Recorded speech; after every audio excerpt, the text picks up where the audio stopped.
പുതിയ കുടിയേറ്റ വിസ നിയമങ്ങൾ അടുത്ത വർഷം ജനുവരിയിൽ ലേബർ സർക്കാർ അവതരിപ്പിക്കുമെന്ന വാർത്തകളാണ് പുറത്തു വന്നുകൊണ്ടിരിക്കുന്നത്.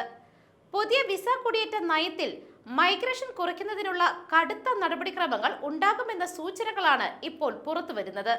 കുടിയേറ്റം കുറയ്ക്കുന്നതിനും വിദേശ തൊഴിലാളി വിസകൾക്കായി പുതിയ നിയമങ്ങൾ അവതരിപ്പിക്കുന്നതിനുമുള്ള UK ഗവൺമെന്റിന്റെ പദ്ധതികൾ പുതുവർഷത്തിൽ അവതരിപ്പിക്കുമെന്ന് ആഭ്യന്തര സെക്രട്ടറി യെവൻ കൂപ്പറാണ് ചൊവ്വാഴ്ച സ്ഥിരീകരിച്ചിരിക്കുന്നത്.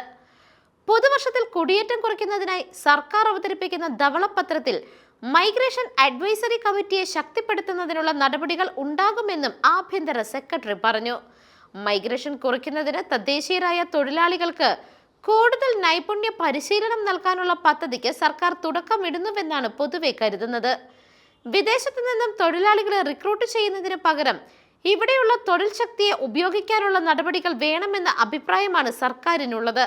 IT, എഞ്ചിനീയറിംഗ് തുടങ്ങിയ മേഖലകളെക്കുറിച്ച് വിശദമായ പരിശോധന നടത്താൻ മൈഗ്രേഷൻ അഡ്വൈസറി കമ്മിറ്റിയോട് ആവശ്യപ്പെട്ടിട്ടുണ്ട്.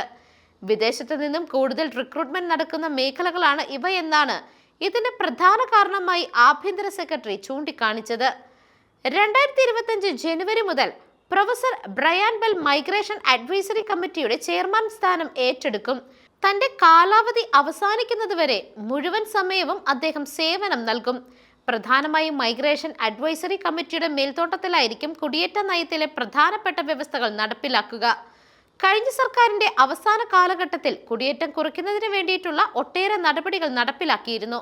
കെയർ മേഖലയിലും സ്റ്റുഡന്റ് വിസയിലും എത്തിയവരുടെ ആശ്രിതർക്ക് വിസ അനുവദിക്കുന്നത് നിർത്തലാക്കിയത് അതിന്റെ ഭാഗമായിട്ടായിരുന്നു. News desk മെഗ്നവിഷൻ.